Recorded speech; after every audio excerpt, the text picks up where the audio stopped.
हेजा बाड़ा लुकाई के आई पतोही के दुआरा कबे ले खोजतनी। आजकल के लइका लो है 2 किलोमीटर जेठुआ कुकुर लेखा दौगता लो। गाय का चमानी देखावतनी हेजा पहलवान ननिहन ई कुल का होता। याद पर गइला पहिले के अखाड़ा में के लड़ल तबे नु 7 गो लइका बाड़ा से पहलवान हनी तबे नु 2 गो पतोही आ गइली स औरी हर का ऊपर ऐठले बानी नीचे नीचे लौकत लेनी हाउ के करी इहो कर लेनी असली मरद तो देखिए के बुझात जाता नहीं मड़ई के टेना लगावे जाई हो गइल। हाँ हो गई। तू कहाँ मारे उरे के इरादा नानू रहे पहले तो करे देते रहू अब कहाँ करे देता रू होना गइल जाता नहीं सठिया गुल बन हट। जय बजरंग बली राक्षसीन से जान छुटल याई के भोरे भोरे एक्सरसाइज करो तनी हे भगवान हमर गुरु पहलवान सिखैले रहतन मोटा बेटा मेहरारू से बाजे के उहो बजती का कर चलो दुआर धो। हे भगवान कितना बेटा दुखाता के एकदम ऊपर नीचे चमुरता एकरा से कोई दवाई लिया के वो क्योंकि घरे आइलो नहीं के का हो गइल बा महारानी है जब बैठ ठाट से बैठल बाड़ी। कुछ ना मम्मी जी पेट दुखाता टे आहा पेट दुखाता दिन भर नहीं हरवा बतियावे खातिर पेटवा नहीं के दुखाता जब संझवा होता आ तब तू कछा देता हुए जब बैठे लागत अड़ू ई कमन तार पेट दुखाता। चल महारानी हो जा बर्तन धइल बा माजा। अच्छा मम्मी जी आपकी तबीयत खराब रहला तो कैसे बोलनी बताई तो हमार ता तकलीफ तबीयत ना खराब भई।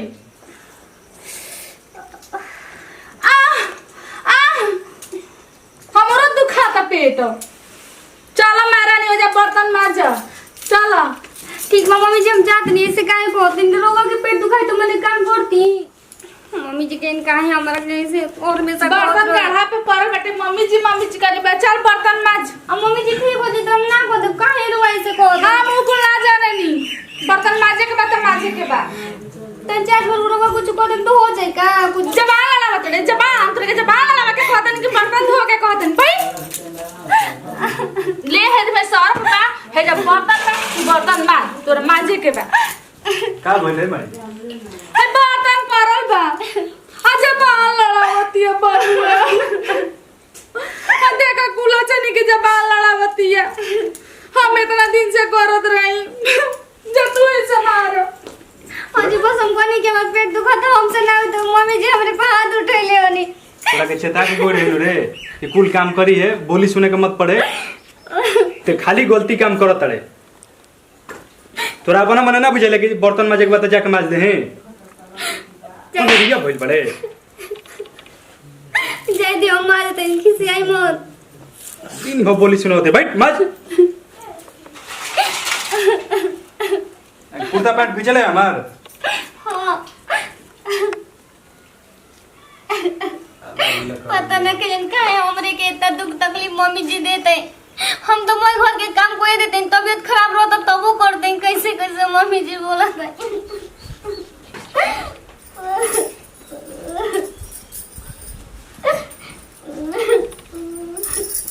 छटकी काहे रो तड़ू हैं कुछ ना दीदी तू जब बैठ के वो है जिया कलवा भी रोवत है हां सुना तनी पेट दर्द करत रहल से अरे छोटकी तू तो जानते न बाड़ी से मम्मी कैसन हनी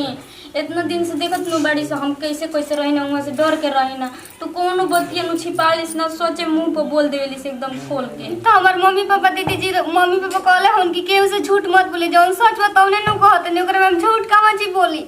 देख पहले सोच चलत रहे लेकिन अब नु जितने झूठ बोलबी वो तने ठीक बाटे बुझाइल तबीयत खराब हो तो वो कहती कि बर्तन मजबे कर आई पे कुछ कह देला को के बुरा लग जाए तो ऊपर से वो से लहरा लगा देता नहीं मम्मी जी के कोनो बात बर्दाश्त ना होला बुझाइल आ जाए दे छोटकी मम्मी जी के बात के ना इतना दिल पर मत ले बुझाइल जो तू आराम कर हम बर्तन माज देता ना महारानी लोग दोनों जन का है जब फुसुर फुसुर कर ले बहुत जा चोच में चोच लड़ावत रह जा का मम्मी का मम्मी कहले रहे कि दोनों के एक फिर चोच चोच में चोच लड़ा के नहीं खे बैठे के तो फिर काहे ही बैठता उ सब दोनों महाराज कहां से गुड़िया लड़ा दी। मम्मी सुने छोटकी के पेट दुखा दे इस सोचनी हम बर्तन माज देतनी काबेला महंगा तनी पहासुन लिया के देता ई सब महसुन एहे जाके चोच में चोच लड़ावा ताड़ी सब। मम्मी जी छोटकी के आराम कर दे हम अरे ना बर्तन माजी है बहुत हो गल चाहते होने आ तू है जब बर्तन माज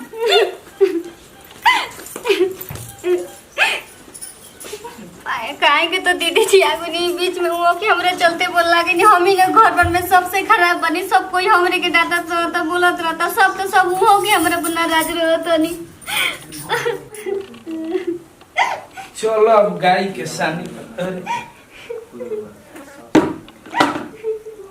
छोटका बबुआ बो अरे काहे है घामावा में बैठ के है जुगिया रोता रे। सुनो बाबूजी बाबुओ जी कहतारू एने कुछो ना कहतारू दू आदमी भी झूठ ना बोलनी एगो डॉक्टर भी एगो गर्जीवन भी कबो जब बाबूजी कहतारू तो बताओ नहीं तो बाबूजी मत कही। ऐसे काहे को तनी रहो हमरा से नाराज बनी का।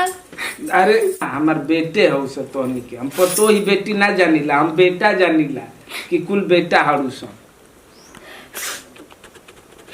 बोल काहे रो विकासवा कुछ बोलल हा वहाँ के तो कुछ हमसे बोलता हो नहीं कि बस नाराज रहता नहीं काहे ले बाणे बांडर लेखा मुंह ते ढेर भई बड़े फैशनदार हीरो का हाथा ना सुंदर पतो हिले इनी पढ़ल लिखलू घुलेटन दास आइए हड़े हम बीए पतो हिले बनी नरम बिया गांव में के हड़े उ शहर के घुमल लिया। जयदी बाबूजी मछली न तो मम्मी जे जान जइनो तो औरी कुछ लागम को है। मम्मी जी अरे बोल बतिया का बा तोर मम्मी जी के तो हम 25 बरिस ले झेलतानी 9 ग्रह लेखा खेलतारी हमारा कुंडली से उ बताओ ते बताओ बेटा बोलो जब बाबूजी कहलू तो बताओ। बताई तबियत हमार खराब रहे पेट दुखात रहे बैठ रहे ना तो आगे को होते कि बर्तन माज हम कही मम्मी जी हमसे ना मजा पाई तो लग भी मारे और ना तो वहां से झूठिया के बोल दे हमें वो के हमके मार के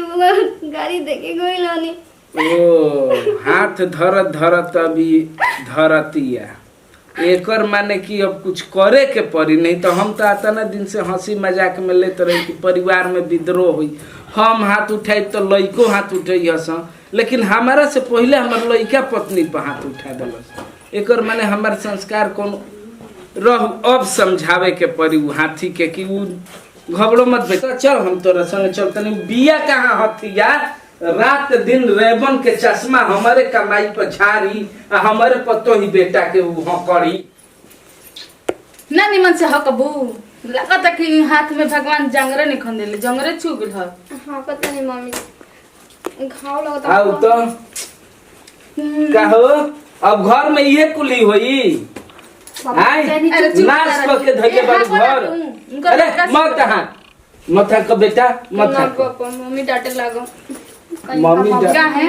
पापा ना काहे हाला करता देख तोरा चलते अपना बेटन के चलते परिवार के चलते हम का ना कहनी रे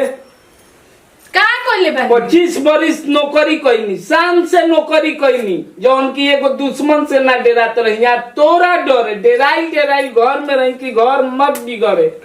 मोछ नीचे तक कर लेनी जबकि 25 बरिस के नौकरी में ऊपर रहल बा हम सहनी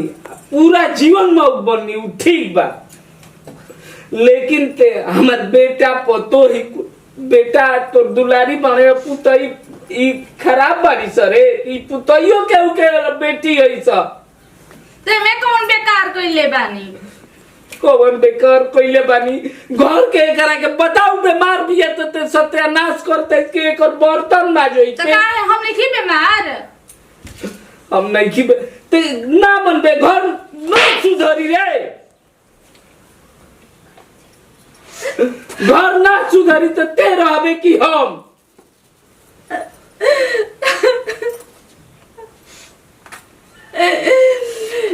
जी हमरे के और मारी पहले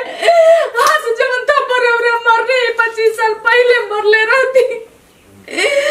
तो शायद हम बोमन पे इतना जुल्म ना करती हम कबो न सोचले रही कि हमार घर ऐसन होई। मंदिर बनावे के सोचले रही मंदिर। और मरी हमरे के मम्मी चुप हो जाइए रोई जी बाबू हाथ माफ छोड़ दी मम्मी जय दीजिए हमरे के माफ कर दे। अरे पगली हम अपना चलते तोरा के तो हम 25-30 साल में माफ करत नहीं रे पगली, लेकिन जेकरा संगे ते अन्याय कइले बड़े ओकरा ले माफी मांग। तो ना बेटी हरी सब अते बेटी जन्म से तोरा के माई जनी हस। आज हमारा बड़ी पछतावा होता कि शादी के शुरू से अपन बहू मान के रखती, शादी घर पे आज थप्पड़ ना हो जाए मम्मी जी आप तो कम का और तू थप्पड़ लगाई ना।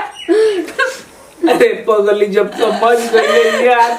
पहले समझ रहती मारल ना होला हो, क्यों ना मरद ना चाहे कि अपन मेरा रूपा हाथ उठाई, लेकिन तू लो आता ना मजबूर करे लू हे जाके तो दर्द आदमी सही जाइए रे पगली तो उन्हीं के जगह आप के होई ना गरम करे लू सो ये ना बर्दाश्त बुझात रे ना बुझाई तो चाहे ऐसे ना करती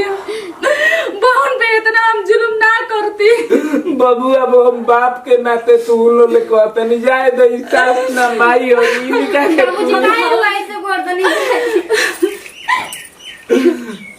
डैडी मम्मी पापा चुप हो जाए। अब हमारे से ऐसा गलती ना हो, एगो बहुत चलो मिल के खाना बनावल जाओ। मिले के नहीं के रे पगली तो तोरा ले इहो ना कहली तो बनावते तो खाली वो जब बैठ के कहते कि बबुआ बहई कर हाउ कर तो एमी के निक लागी ताकि ते ही जब दोसरा लेकर अब चुप रही जी, अब चुप रही। अब हमरा गलती के एहसास हो गइल बा अब गलती के एहसास। पापा अब रो चुप हो जाए।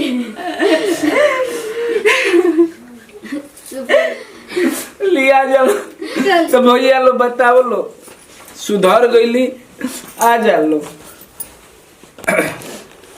इहे काफी हमारा खाती बड़ुए भैया, ऐसे कि इनका चलते तो हम सब कुछ रही।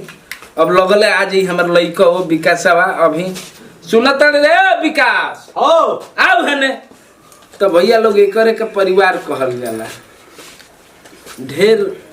ना अत्याचार करे के चाहिए। पतो हो बेटी हो लो आ पतो हो लो हाथ जोड़ के करते नहीं वो माई हो लो। अगर कंपोजिशन बना रही मैंने मिल के रहब लोग तो बहुत दिन परिवार चली, नहीं तो बहन परिवार टूट जाइनो तो फिर ना जुड़। देखिए जैसे हम जुल्म कनी है अपना बहू लोग के साथ वैसे रोबरा सब मत करत जा। एगो वीडियो रोबरा सबके देखावल गइल है, अगर वीडियो पसंद पड़ी तो हमनी के लाइक सब्सक्राइब जरूर करत जा जी और भैया कमेंट में बताए जे नीचे लिख के कि जी क्या भैया। गलत बा का सही बा, हम के फिर सुधारे की कोशिश करत जी। और घर के हम ये कहब कि नरक ना बनावे के चाहे, मंदिर बनाई और अच्छा से रही, खुशहाल रही। और एक के साथ हमने के वीडियो अच्छा लगता तो आप सबके प्यारा चैनल बाटे भोजपुरिया जवान। हाँ एगो और बात भूल गई है आप लोग के बीच में कि जैसे यहाँ हमरा के थप्पड़ मरनी है, हर लोग मर्द अपना मेहरानू के थप्पड़ मरनी है, जो कि हमरा जैसे औरत सुधर जाइए। भैया हम तो ऐसे डरात रही कि घर में कलह मत हो के हंस के जीवन बीतत रही। अगर हमनी के वीडियो अच्छा लगी तो जरूर एगो लाइक बनता। हमनी के चैनल पर भोजपुरिया जवान विकास जी बतैले बानी का करे के बा, पूरा टीम साथ में बोली जय भवानी।